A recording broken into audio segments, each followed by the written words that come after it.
वार्ता की कड़ी में हमारे बीच में शैक्षिक क्षेत्रों में उच्च शिक्षा के अंतर्गत लगभग 2 दशक तक सेवाएं दे चुकी हैं। आप गृह विज्ञान की असिस्टेंट प्रोफेसर हैं। आपका नाम है डॉक्टर शबा अजीज़ फ़ातिमा। आज हम आपसे ही मुखातिब हो रहे हैं।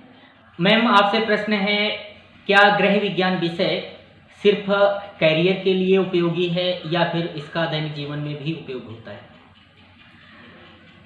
ये प्रश्न जो आपने पूछा है, काफ़ी साल पहले मैंने कोटेशन लखनऊ में निकल रही थी तो मैंने देखा था कि एक पुरुष अगर शिक्षित होता है तो एक परिवार शिक्षित होता है, लेकिन अगर एक महिला शिक्षित होती है तो 7 पीढ़ियाँ शिक्षित होती हैं। तो गृह विज्ञान का उद्देश्य खाली पढ़ना नहीं, गृह विज्ञान पढ़ के आप अपनी फैमिली को एक अच्छा भविष्य दे सकते हैं, अपने बच्चों को एक अच्छे संस्कार दे सकते हैं। गृह विज्ञान विषय के अंतर्गत बहुत से ऐसे विषय आते हैं जैसे बाल विकास है और वस्त्र विज्ञान एवं परिधान है और आपका होम मैनेजमेंट है, गृह प्रबंध है, फिजियोलॉजी है। काफ़ी विस्तृत, जैसे पहले भी मैंने कहा कि विस्तृत रूप है इसका। तो बाल विकास पढ़ेंगे तो आप बच्चों की पूरी प्रोसेस यानी बर्थ से लेकर वृद्धावस्था तक की जितना भी है, बच्चों को पालने का तरीका क्या होता है, सब कुछ आप बहुत अच्छे से जान सकते हैं। वस्त्र विज्ञान, पहनने ओढ़ने का क्या तरीका है, किस मौसम में क्या खरीदना चाहिए, कब क्या नहीं करना चाहिए, किस ओकेज़न पे क्या पहनना चाहिए, कहाँ पे किस तरीके से उठना बैठना रहना चाहिए, या होम मैनेजमेंट है, घर व्यवस्था। एक साधारण सा आपको एग्जांपल दूंगी, कार्य सरलीकरण है हमारे गृह प्रबंध के अंतर्गत एक चैप्टर आता है BA फर्स्ट ईयर में।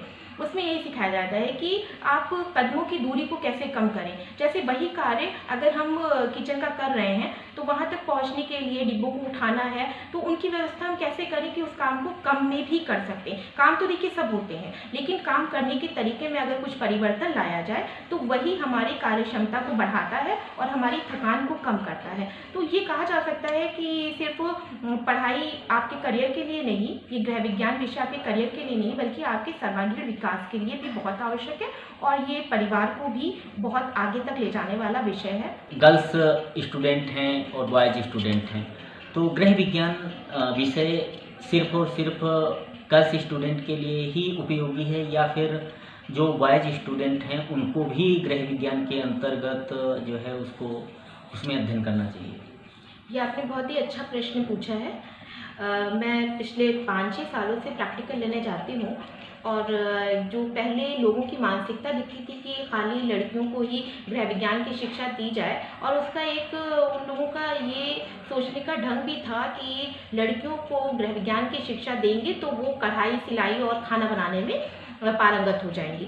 लेकिन चूंकि गृह विज्ञान बहुत ही एक विस्तृत क्षेत्र हो गया है, आप BSc करिए, BCom करिए तो आप बैंकिंग में जाइए या BSc करिए डॉक्टर लाइन में जाइए, लेकिन गृह विज्ञान आपको बहुत सारे रास्ते दिखाता है, सेल्फ डिपेंड होने के भी और गवर्नमेंट जॉब के भी काफ़ी सारे अवसर हैं। तो अब लड़के भी लड़कियों की तरह ही गृह विज्ञान विषय को ले रहे हैं और इसमें काफ़ी आगे जा रहे हैं। MBA वगैरह करके जो ये न्यूट्रिशन है, बड़े बड़े 5 स्टार होटल्स में न्यूट्रिशन की जॉब लगती है, या डाइटिशियन होता है। आप देखते होंगे कि हर हॉस्पिटल्स में डाइटिशियन की पोस्ट होती है। जब डॉक्टर आगे रिकमेंड करता है कि किस तरह का आहार हो तो डाइटिशियन के पास पेशेंट को भेजा जाता है। उस स्थिति में देखा गया है कि डाइटिशियन की जॉब के लिए भी लड़कों के लिए भी अवसर निकल के आते हैं लड़कियों की तरह। तो अब लड़के भी लड़कियों की तरह इसमें आगे आ रहे हैं और काफ़ी अच्छे मुझे देखने को इसमें सारे चीज़ें नज़र आई हैं जो पिछले 5-6 वर्षों में मैंने देखा है। मैम, इस विश्वव्यापी महामारी कोरोना से बचने के लिए डॉक्टर्स की सलाह है कि शरीर का प्रतिरक्षा तंत्र मजबूत हो। ऐसे में कौन से खाद्य पदार्थों का या उन चीज़ों को यूज किया जाना चाहिए जिससे हमारा प्रतिरक्षा तंत्र मजबूत रहे, ताकि जो है हमारी रोग प्रतिरोधक क्षमता बढ़ सके? इसके लिए आप क्या संदेश देना चाहेंगे? बहुत अच्छा आपका ये सवाल है और हमारी रोग प्रतिरोधक क्षमता का मजबूत होना बहुत ज़रूरी है। ये BA सेकेंड ईयर और MA प्रीवियस और MA फाइनल दोनों में ये सब्जेक्ट हमारे यहाँ पढ़ाया जाता है न्यूट्रिशन का। इस पर मेरी 2 बुक्स आ चुकी हैं जो परानास्तर स्तर पर छत्रपति शाहू जी महाराज यूनिवर्सिटी में सिलेबस में चलाई भी जा रही है। तो इसमें यही है कि सबसे बड़ी बात है कि आपको जो आहार किस आयु वर्ग, स्थिति और जलवायु के अनुसार कहाँ पे कब किसको कैसा आहार देना है, ये पढ़ाया जाता है, स्टार्टिंग से पढ़ाया जाता है। तो जब आपको एक बैलेंस्ड डाइट, संतुलित आहार आपको पहुंचेगा तो आपका रोग प्रतिरोधक क्षमता जो वैसे भी डेवलप होगी। तो जिन बच्चों को या कोर्सेज में जैसे पढ़ाया जाएगा, तो अगर उनको फॉलो किया जाएगा डाइट को, तो रोग प्रतिरोधक क्षमता डेवलप होगी, विकसित होगी और कोरोना से लड़ने में बहुत सहायता भी देगी। गृह विज्ञान विषय समाज से किस तरीके से जुड़ा है, इस पर आप क्या कहेंगे? देखिए, जो आजकल ये समय चल रहा है, तो एकाकी परिवार, न्यूक्लियर फैमिलीज़ की ज़्यादा उदय हो रहा है और जॉइंट फैमिलीज़ कहीं न कहीं बिखर रही हैं। जॉइंट फैमिलीज़ में बच्चे रहते हैं तो अपने दादा-दादी, नाना-नानी सबसे, चाचा-चाची से बहुत सारे ऐसी चीज़ें सीखते हैं, ऐसे संस्कार सीखते हैं जो न्यूक्लियर फैमिलीज़ नहीं दे पा रही हैं। गृह विज्ञान एक ऐसा सब्जेक्ट है जहाँ लड़के हों या लड़कियाँ हों, वहाँ पे उनको जो भी क्लासेस में पढ़ाया जाता है वो उनके व्यक्तित्व का विकास करता है। एक सर्वांगीण विकास, एक पूरी तरह पर्सनालिटी को डेवलप करने वाला विकास, जिनसे जो ये लड़कियां कल को अगर उनकी जॉब नहीं भी कर रही हैं, करियर नहीं बना रही हैं, लेकिन अगर अपनी फैमिली में जा रही हैं या जॉब कर भी रही हैं, तो किस तरह से मैनेजमेंट करें, बच्चों को कैसे संस्कार दें। क्योंकि ज़्यादातर देखा जाता है बच्चे जो हैं वो मेड के हवाले हो जाते हैं, जिससे उनकी परवरिश तो बस खाना पूरी ही रह जाती है। जो उनको संयुक्त परिवार से संस्कार मिलने चाहिए वो उनको नहीं मिल पाते। लेकिन अगर गृह विज्ञान है तो समाज से भी कहीं ना कहीं किसी लेवल पे जुड़ रहा है, और जुड़ने से उनके परिवारों में संस्कार आ रहे हैं जो हमारे समाज को बेहतर बनाने के लिए बहुत ज़रूरी है, तोड़ने के लिए ना कि बढ़ावा देने के लिए और बांधने के लिए। इसलिए ये समाज से जुड़ा हुआ एक सब्जेक्ट हम कह सकते हैं। मैम, अभी कोरोना काल चल रहा है, भले ही अनलॉक शुरू हो गया हो, लेकिन कोरोना के मरीज देश में और प्रदेश में लगातार बढ़ रहे हैं। ऐसे में सावधानी बरतने की आवश्यकता है। तो मैम, आप हमारे चैनल के माध्यम से कि गृह विज्ञान के अंतर्गत यानी जो खाद्य पदार्थ हम दैनिक जीवन में यूज करते हैं, उनको किस तरीके से लोग सावधानी के पूर्वक जो है उस वायरस से बच सकें, सावधान हो सकें, इस पर आप क्या संदेश देना चाहेंगे? जो वर्तमान में स्थितियां हैं वो बहुत भयावह हैं और हर आदमी इससे दो चार हो रहा है। ऐसे में ये गृह विज्ञान विषय काफ़ी सीमा तक की इस अनलॉक की स्थिति में भी कार्य कर रहा है। वो किस तरह कार्य कर रहा है उसको थोड़ा सा मैं विस्तार में बताऊंगी कि एक हमारे में चैप्टर चलता है सेकेंड ईयर में, फूड एंड न्यूट्रिशन पेपर है, उसके अंतर्गत मिलावट। तो मिलावट के अंतर्गत बहुत सी चीज़ें आती हैं, जैसे आजकल क्या कभी हमेशा ही होता है कि फल वगैरह हैं आप धोकर यूज़ करिए।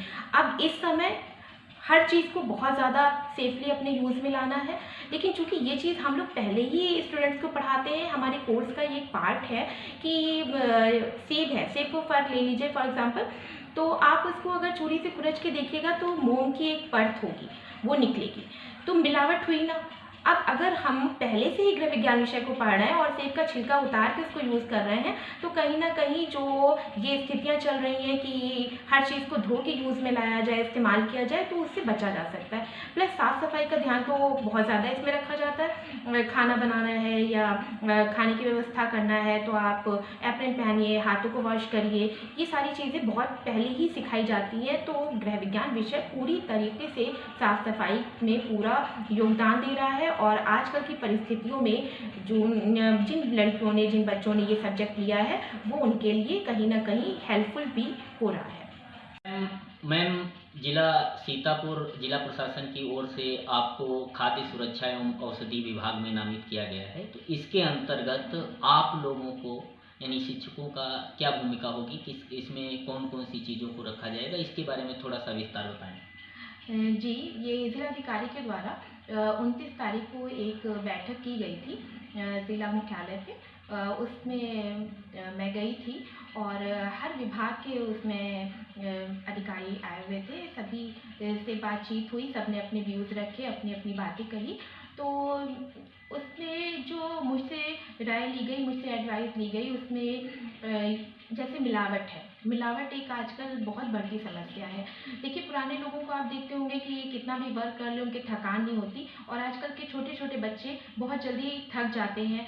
और बड़ी से बड़ी बीमारियाँ छोटे-छोटे बच्चों को दिखाई दे रही हैं। आँखों की कमी, आँखों की में रोशनी कम है, या थकान जल्दी आना, हीमोग्लोबिन कम होना, डायबिटीज़ होना, न जाने कितनी ऐसी बीमारियाँ हैं जो बहुत पहले जो बुज़ुर्ग हैं हमारे, उनके भी सुनने में नहीं आती थी, जो हम लोग आजकल देख रहे हैं।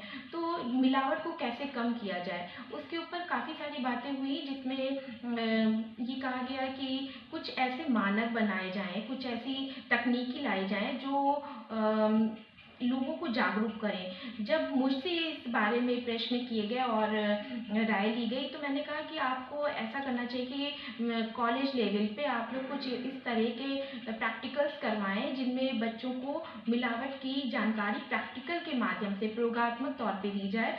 जो बच्चे घर जाके उनको अपने गार्जियन को दिखाएँगे, तो छोटी-छोटी मिलावट को कम किया जा सकता है। जैसे आप देखते होंगे कि काली मिर्च में पपीते के बीज सुखा के मिला देना, इसी तरीके से लाल मिर्ची में ईंटे का चूरा मिलना, बहुत सी इस तरह की चीज़ें हैं जो अगर घर के ऊपर उनको परीक्षण उनका करना संभव है, लेकिन उसके लिए जानकारी होनी चाहिए। तो इस बात पे कहा गया, और ये कि जो है हम आगे जो बैठक होगी उसमें हम स्लाइड्स वगैरह भी लाएँगे, और कोशिश करेंगे कि कॉलेज में भी इस तरह के प्रयोगात्मक परीक्षण कराया जाए, जिससे लोगों में जागरूकता आए मिलावट के बारे में, और कहीं न कहीं हम लोगों का सही खान-पान हम लोगों तक पहुँचे और रोग प्रतिरोधक क्षमता विकसित हो।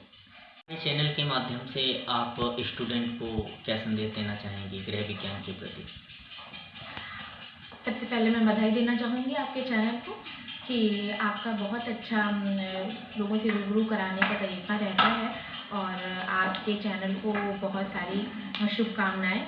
गृह विज्ञान आपके चैनल के माध्यम से गृह विज्ञान के लिए बच्चों को यही शिक्षा देना चाहूँगी कि आप इस क्षेत्र में आइए, और स्पेशली पेरेंट्स से कहना है कि वो ये बिल्कुल भी ना समझें, जबकि लोगों की मानसिकता बदली है, लेकिन अभी भी कहीं न कहीं थोड़ी सा परसेंटेज बचा है। तो आप इसको सिर्फ खाने पकाने और सिलाई कढ़ाई से मत जोड़िए। एक बहुत बेहतर भविष्य है इसमें, और बहुत सारे क्षेत्र खुल जाते हैं गृह विज्ञान में अगर आप प्रवेश लेते हैं स्नातक और परास्नातक स्तर पर। इसमें आगे आपके करियर के अवसर बहुत सारे निकल के आते हैं। तो पेरेंट्स से भी मेरी यही एक अपील है, और स्टूडेंट से भी, कि इस विषय को आप लोग ज़रूर लीजिए, और इसमें आपको अपने भविष्य के बहुत सुनहरे अवसर मिलेंगे। बस इसी के साथ मैं अपनी बात समाप्त